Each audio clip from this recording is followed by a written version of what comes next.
Esto tiene que ver precisamente con la relación que nosotros establecemos con nuestros hijos cuando es el momento de hablar de sexo, de qué manera hacerlo. Si yo soy padre y tengo una niñita o tengo un niñito, soy yo el que debe ser el encargado de introducir estos temas en su vida. Bueno, para eso estamos con Macarena Blanco, ella es psicóloga de la Clínica Infanto Juvenil, para quien quiero pedir un fuerte aplauso, y quien nos va a aclarar todas nuestras dudas en relación a este tema. Macarena, bienvenida a nuestro programa, por favor, asiento. Gracias. Y en un tema que, por lo menos a mí, me toca bastante de cerca.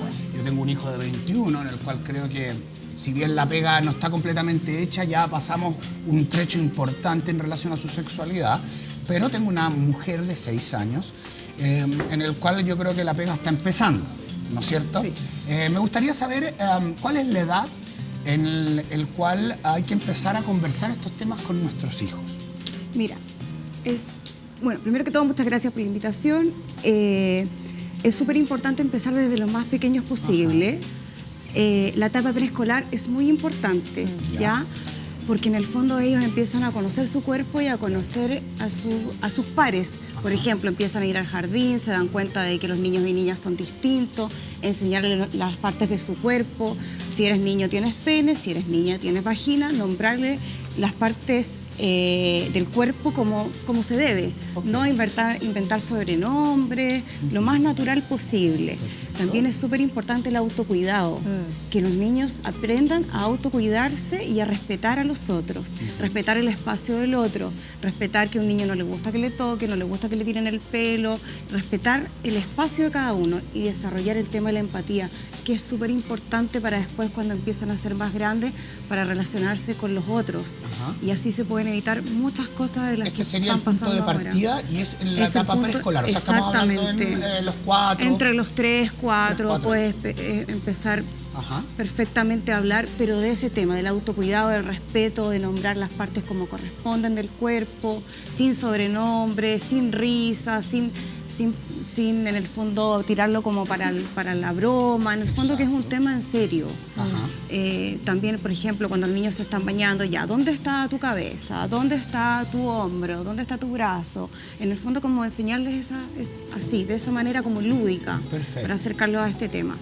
Ya cuando ya son más grandes, hay una etapa, por ejemplo, entre la pubertad y la adolescencia que se empiezan a alejar un poco de los papás y empiezan como a identificarse más con los padres, empiezan a salir más, empiezan a conocer el tema de la sexualidad por otro lado. Entonces es súper importante que la comunicación sea con los padres desde chiquititos, como les explicaba. Por ejemplo, si hay una pregunta que es como muy recurrente, que tiene que ver con los niños y que preguntan desde dónde vienen los bebés, desde dónde vienen las guaguitas, ¿no es cierto? Entonces uno dice, de repente mira y dice, chuta, tal vez no está en edad, o cómo le explico definitivamente, sin hablarle de la cigüeña, porque en el fondo la estoy engañando, ¿no es cierto? O lo estoy engañando. Siempre se tiene que decir la verdad de acuerdo a la edad que el niño pueda tolerar. ¿Ya? Por ejemplo, si un niñito de 4, 5, 6 años te dice, ¿de dónde vienen los bebés? Mira, para que hayan bebé tiene que haber una mujer y un hombre. No necesariamente tienes que decirle que estén casados ni nada de eso, porque existen muchos tipos de familia ahora. Lógico. Entonces, para no entrar en temas de discriminación de muy chiquititos. Existe un hombre y una mujer que se juntan, que si juntas, por ejemplo, se juntan, no se dan besos, están juntos, y ahí empieza el tema de que puede tener guagüita. Así, pero de a poco, no al tiro decir el tema del acto sexual, obviamente. Pasa también que en algunos colegios este tema empieza a abarcarse desde pre-kinder, kinder, más fuertemente a través de una talleres manera muy como sutil. el respeto, como lo que yo les mencionaba Exactamente, antes. pero ya yo creo que pasada una cierta edad, los niños también ya tienen más acceso a la información. ¿Qué pasa con niños que ya tienen 7, 8, 10 años, que ya están enterados de más cosas, y también cómo uno los va orientando y dirigiendo en cuanto a esa conversación? O sea, por ejemplo, los papás siempre tienen que ser los guías, no los amigos. El papá siempre tiene que tener un rol vertical con el hijo, porque ahora lo que está pasando es que hay mucha horizontalidad. Exactamente, y eso no debe ocurrir. Los papás están acá y los hijos están acá. Siempre, obviamente, con buena onda, con respeto, pero poner límites y enseñarles de la mejor manera posible. Eso, la comunicación es lo más importante. ¿Yo me debo complementar con la educación sexual que tiene mi hijo en el colegio? O sea, hay algo que no me parece hacer la diferencia, ir a hablar al colegio, pero en el fondo marcar mi descontento. O sí, siempre tengo que pegarme y confiar en lo que están haciendo los educadores, los profesores del colegio de mi hijo. Yo creo que, a ver, uno no necesariamente tiene que estar 100% de acuerdo con todo lo que pasa en el colegio. Yo creo que si a ti hay algo que no te parece, por supuesto que puedes ir a hablar. Y todos los niños son distintos y tienen desarrollo cognitivo y emocional distinto. Eso es súper importante. No pueden catalogarlo a todos de la misma Quiere manera. decir que ellos pueden recibir la información y les puede, de distinta no sé si manera. afectar, pero sí en el fondo la canalizan de distinta manera. Exactamente. Todos vienen de familias distintas, padres distintos, situación económica distinta, distintas realidades. Entonces eso también hay que respetarlo. Exacto.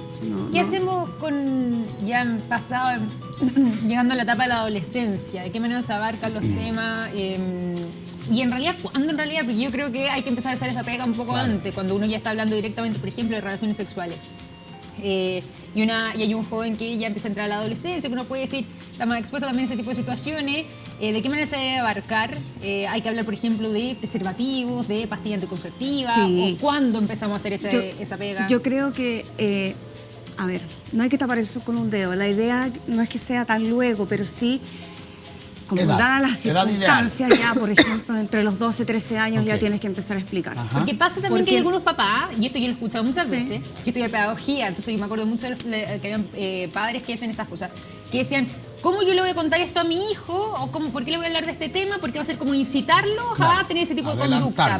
Exactamente. O van a saber de qué manera protegerse y así tal vez van a empezar a tener relaciones sexuales antes de lo que, a mí me gustaría. Entonces también están esos prejuicios o esos mitos. Lo que pasa es que, bueno, obviamente cada familia hace lo que obviamente mejor le parece, pero cuando empieza el tema de la represión y empiezan a no informar, ellos se van a enterar de otra manera y capaz que salga hasta peor, trae consecuencias nefastas emocionales para los niños. La negación mientras más rápido empiezan a tener relaciones sexuales, más consecuencias nefastas tienen porque les genera mucha culpa. Entonces es súper importante que haya comunicación. Y la comunicación se genera no solamente con este tema, sino de a poco. Por ejemplo, cuando los niños chicos empiezan a contar su historia con sus amigos o lo que les pasó en el colegio, lo que les pasó con la abuela, con el abuelo, etcétera, etcétera. En eso hay que poner atención siempre, en todas las conversaciones que ellos nos dan. Ahora, entonces es súper importante, por ejemplo, el tema de las pastillas y del condón, es súper importante explicarlo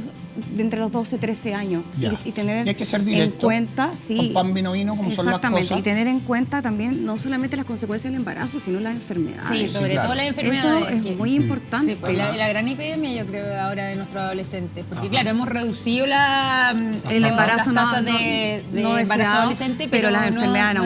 Exactamente. Entonces eso es súper importante. Ahora el transmitir sobre todo esta información en una etapa de la adolescencia, de los niños, se puede dar de manera cruzada. O sea, uno entiende que es mejor que a tu hija le hable su mamá, por una cuestión de experiencia nada más, ¿no es cierto? De cómo lo vivió ella. En este caso, ¿hay como algún escenario ideal? Es decir, dejar que las mamás en este caso hablen, ¿deben hacerlo los dos? ¿Debe hacerlo el padre solo si es un niño? ¿O debe hacerlo el padre solo si es una niñita? Yo creo que depende del grado de confianza que haya con cada uno. Creo que ya decir que las niñitas con las mamás y los hombres con los papás, estás como segregando nuevamente y se empieza como a discriminar y a hacer la diferencia. Las niñas y niños tienen que recibir el mismo tipo de educación sexual. Y los dos son responsables de las cosas que puedan ocurrir, de las consecuencias. Por ejemplo, si la niña queda embarazada, es responsabilidad tanto de ella como la del hombre. Entonces siempre como que dicen que a la niña nomás le cambia la vida y los hombres siguen tal cual, eso ya no debería pasar. Me parece además mucho más integral que tenga justamente estas dos miradas, para también entender cómo se siente la persona del sexo opuesto en este caso, si es que fuera... Y sobre todo, por ejemplo, para las niñas, la imagen del papá es muy importante, entonces tener la visión del primer hombre más importante en la vida de una mujer es súper bueno. Y al revés para los hombres, tener la visión de una mujer para saber cómo nos gusta que le traten a las mujeres, etcétera, etcétera, es súper bueno. ¿Y la opinión de terceros? Digo, alguien que vive en la casa, puede ser tu abuelito, puede ser un tío, ¿no es cierto? Yo creo que depende de la relación de cada uno y mientras menos personas tengan opinión, yo creo que es mejor. Porque de repente se tergiversan las cosas. Mi tío me dijo esto, tú me estás diciendo unos opinan una cosa, otro. otros opinan otra. Entonces el niño siempre tiene que tener un orden y alguien con quien guiarse. Porque si hay esta mezcla, no hay una autoridad clara, Claro. escuchas versiones de cada uno y de repente la cabecita se confunde Sí. porque ellos son esponja, entonces absorben todas las informaciones. Pero respecto a eso también termina pasando que, sobre todo entrada a una cierta edad, lo que empieza a ser un poco tal vez la preadolescencia, como que te da vergüenza hablar de esos temas Sí, con los padres. sin O sea, duda. no son la fuente directa. Por eso también vemos mucho que está el acceso a internet o los canales de comunicación a través de los amigos y sacar información a través de eso. ¿Cómo podemos ahí buscar también algún aliado? De manera que, entendiendo que obviamente no siempre todos nuestros hijos nos van a, o sea, nuestros hijos nos van a preguntar a nosotros de manera tan directa. Por eso te decía, no hay que tapar el sol con un dedo porque ellos van a buscar información igual en Igual. otros lados. Entonces, por eso es importante tener la confianza de antes, que la confianza se genera antes. No, por ejemplo, a los 13 años decirle ya, vamos a sentar y vamos a hablar de sexualidad. Eso no va a funcionar. No, claro. Por eso se genera de mucho antes. Ajá.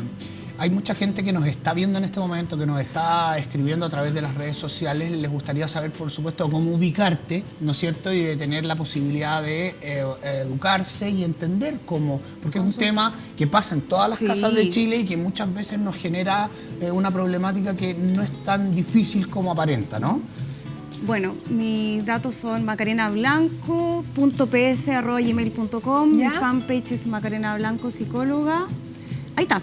Ahí está. Están y apareciendo, ¿no? ahí está mi teléfono. Excelente, entonces, Macarena, te queremos dar las gracias por Muchas este gracias. fuerte aplauso, ¿no es cierto? Gracias por Que haber estés muy estado bien. con nosotros y ojalá vengas seguido para estar hablando de estos Ya, temas pues, mucho feliz. más. Además que es un Muchísimas tema que da gracias. mucho. Para mucho, Sí. tienes toda la razón.